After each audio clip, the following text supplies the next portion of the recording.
Sir ಇಲ್ಲಿ ಸುಮಾರು ವರ್ಷಗಳಿಂದ ಕುಡಿದು ಸುಮಾರು 7-8 ಜನ ಚಿಕ್ಕ ವಯಸ್ಸಿಗೆ 20-25 ವರ್ಷ 30 ವರ್ಷದೊಳಗೆ ಹೆಂಡತಿ ಮಕ್ಕಳನ್ನ ಬಿಟ್ಟು ತೀರೋಗಿದ್ದಾರೆ.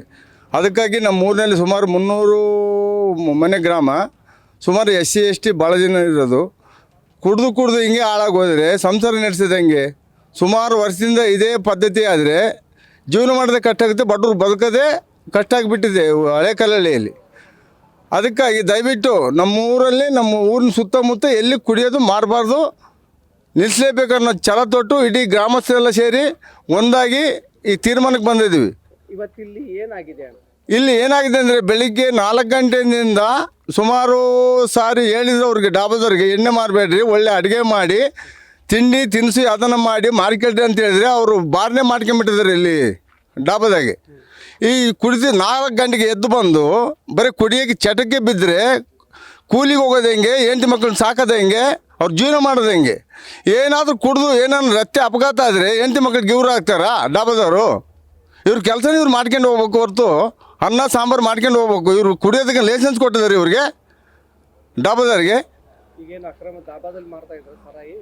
ಅಕ್ರಮದಿಂದ ಸುಮಾರು ನಮ್ಮ ಹಳೆ ಕಾಲದಲ್ಲಿ ಯಾವಾಗ ನಿಲ್ಸಿದೋ ಅವತ್ತಿಂದ ಇವ್ರು ಸ್ಟಾರ್ಟ್ ಮಾಡಿದ್ದಾರೆ. ಇವರು ಸುಮಾರು ಬಾರಿನ ತಂದು ಇಲ್ಲಿ ಡಾಬಾದಾಗ ಇಟ್ಕೊಂಡಿದ್ದಾರೆ. ಯಾರು ಇಲ್ಲಿ ಸರಾಯಿ ಮಾಡ್ತಾರೆ? ಅವ್ರು ಯಾರು? ದಾಬಾ ಮಾಲೀಕರು ಯಾರು? ಈ ಡಾಬಾ ಮಾಲೀಕರು ಯಾರಂತ ಗೊತ್ತಿಲ್ಲ, ಅವರು ಯಾರಂತ ಗೊತ್ತಿಲ್ಲ.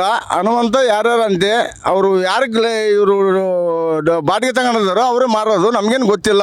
ಇಲ್ಲಿ ಗ್ರಾಮಸ್ಥರೆಲ್ಲ ಬಂದು ಹಿಡಿದ್ರಿಂದ ನಮಗೆ ಗೊತ್ತಾಗಿ ಬಂದು ನಾವು ಖುದ್ದಾಗಿ ನೋಡಿದಾಗ ಮಾಲ್ ಸಮೇತವಾಗಿ ಸಿಗಿಬಿದ್ದಿದ್ದಾರೆ. ಅವರು ಡಾಬಾದಲ್ಲಿ ತಪ್ಪಿಸ್ಕೊಂಡು ಓಡೋಗಿದ್ದಾರೆ. ಇವರು ಅವ್ರಿಗೆ ಶಿಕ್ಷೆ ಆಗಬೇಕು ಸರ್. ಸುಮ್ಮನೆ ಕರ್ಕೊಂಡು ಹೋಗೋದು, ಅಲ್ಲಿ ಮಕನ್ ತೋರಿಸೋದು, ಫೈನ್ ಕಟ್ಟೋದು, 1000 ರೂಪಾಯಿ ಇಸ್ಕೊಂಡು ಕಳ್ಸೋದು ಇವ್ರು ತರುವಲ್ಲಿದು. ಅವ್ರಿಗೆ ಕಠಿಣ ಶಿಕ್ಷೆ ಆಗಬೇಕು. ಇನ್ನೊಬ್ರು ಎದುರಬೇಕು, ಸುತ್ತಮುತ್ತ ಹಳ್ಳಿಗೂ ಎದುರಬೇಕು. ಆಂಜನೇಯ, ಗ್ರಾಮ ಪಂಚಾಯತ್ ಮಾಜಿ ಉಪಾಧ್ಯಕ್ಷರು. ಮಾರಾಟ ಮಾಡುವುದನ್ನು ನಮ್ಮ ಗ್ರಾಮದ ಯುವಕರು ಎಲ್ಲ ಗ್ರಾಮಸ್ಥರು ಸೇರಿ ನಿಷೇಧಿಸಲಾಗಿದೆ ಎಂದು ಫಸ್ಟಿಗೆ ನಾವು ಘೋಷಿಸಿದ್ವಿ. ತದನಂತರ ಇವರು ಅದನ್ನು ಮೀರಿ ನಮ್ಮ ಗ್ರಾಮದಕ್ಕೆ ಮತ್ತು ನಮ್ಮ ಗ್ರಾಮದ ಯುವಕರಿಗೆ ಬೆಳಗಿನ ಜಾವ 4 ಗಂಟೆಯಿಂದನೂ ಇವರು ಮದ್ಯ ಮಾರಾಟವನ್ನು ಮಾಡ್ತಿದ್ದರು. ಯಾಕಂದರೆ ಮದ್ಯ ಮಾರಾಟ ಮಾಡೋದ್ರಿಂದ ಯುವಕರು ಹೆಚ್ಚು ಕಮ್ಮಿ 18 ವರ್ಷದಿಂದ ಒಳಗಿರೋಂಥ ಮಕ್ಕಳು ಹಾಳಾಗ್ತಾ ಇದ್ದಾರೆ. ಅವ್ರ ಮನೆ ಜವಾಬ್ದಾರಿಯನ್ನು ಅವರು ಕೂಡ ನಿಭಾಯಿಸ್ತಾ ಇಲ್ಲ. ಒಂದು ವೇಳೆ ಅವರು ಮನೆ ಜವಾಬ್ದಾರಿ ನಿಭಾಯಿಸಲಿಲ್ಲ ಅಂದರೆ ಅವ್ರ ತಂದೆ ತಾಯಿಗೆ ತುಂಬಲಾರದ ನಷ್ಟ ಆಗುತ್ತೆ. ಆದ್ದರಿಂದ ಇವರಿಗೆ ಮೊದಲೇ ಒಂದು ಬಾರಿ ಆಲ್ರೆಡಿ ಅಕ್ಟೋಬರ್ 21ನೇ ತಾರೀಕು ಬಂದು ಎಲ್ಲ ಇಲ್ಲಿ ಮದ್ಯ ಮಾರಾಟ ಮಾಡುವಂಥ, ಅಕ್ರಮವಾಗಿ ಮದ್ಯ ಮಾರಾಟ ಮಾಡುವಂಥ ಎಲ್ಲ ವ್ಯಕ್ತಿಗಳಿಗೆ ಮೊದಲನೇ ಸೂಚನೆ ಕೊಟ್ಟಿದ್ವಿ. ತದನಂತರ ಕೂಡ ಇವರು ಬಂದು ಬೆಳಗಿನ ಜಾವ 4 ಗಂಟೆಯಿಂದನೂ ಮದ್ಯ ಮಾರಾಟ ಮಾಡ್ತಾಯಿದ್ದಾರೆ. ಇದನ್ನು ನಿಲ್ಲಿಸಿರುವ ಉದ್ದೇಶ ಏನಂದರೆ, ಯಾರೂ ಕೂಡ ಮಕ್ಕಳು ಮದ್ಯಪಾನಕ್ಕೆ ಒಳಗಾಗಿ ಯಾವುದೇ ತೊಂದರೆ ಅನುಭವಿಸಬಾರ್ದು. ಪ್ರತಿಷ್ಠಿತ ಕಲ್ಲಳ್ಳಿಯಲ್ಲಿ ಸುಮಾರು 8ರಿಂದ 10 ಮಂದಿ ಈ ಮದ್ಯಪಾನಕ್ಕೆ ಈಡಾಗಿ ಸಾವಿಗೆ ತುತ್ತಾಗಿದ್ದಾರೆ. ತದನಂತರ ಇವರು ಕನಿಷ್ಠ ಅಂದರೂ ಕೂಡ 2 ಲಕ್ಷದ ಮೇಲೆ, 2 ಲಕ್ಷಕ್ಕೂ ಮೀರಿ ಇವರ ಮಾಲ್ ನಮಗೆ ವಜಾ ಆಗಿದೆ. ಇದನ್ನು ವಜಾ ಮಾಡಿರುವಂಥ ಎಲ್ಲ ಗ್ರಾಮಸ್ಥರು ಕೂಡ, ಗ್ರಾಮಸ್ಥರು ಹಾಗೂ ಯುವಕರು ಹಾಗೂ ಊರಿನ ನಾಗರಿಕರು ಎಲ್ಲರೂ ಸೇರಿ ಇದನ್ನು ಹಿಡ್ಕೊಟ್ಟಿದ್ದಾರೆ. ಇವರಿಗೆ ತಕ್ಕ ಶಿಕ್ಷೆ ಆಗಬೇಕು. ಯಾಕಂದರೆ ಡಾಬಾ ಬಂದುಬಿಟ್ಟು ಕೆರಳಟ್ಟಿ ಗ್ರಾಮದ ಒಬ್ಬ ಪ್ರತಿಷ್ಠಿತ ವ್ಯಕ್ತಿ, ಕೆರಳಟ್ಟಿ ಗ್ರಾಮದ ಒಬ್ಬರು ನಾಗರಿಕರದು.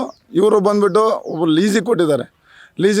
ಲೀಸಿಗೆ ಬಂದಿರುವಂಥ ವ್ಯಕ್ತಿ ಇಲ್ಲಿ ಲಿಂಗಾವರೆಡ್ಡಿ ಲೋಕೇಶ್ ಅಂತ, ಅವರು ಮದ್ಯ ಮಾರಾಟವನ್ನು ಮಾರೋಕ್ಕೆ ಯತ್ನಿಸಿದ್ದಾರೆ. ಅವ್ರ ಜೊತೆಗೆ ಕೆರಳಟ್ಟಿ ಗ್ರಾಮದ ಯುವಕ ಕೂಡ ಸಜ್ಜಾಗಿರುವಂಥ ಸಮಸ್ಯೆ ಕೇಳಿಬರ್ತಾಯಿದೆ.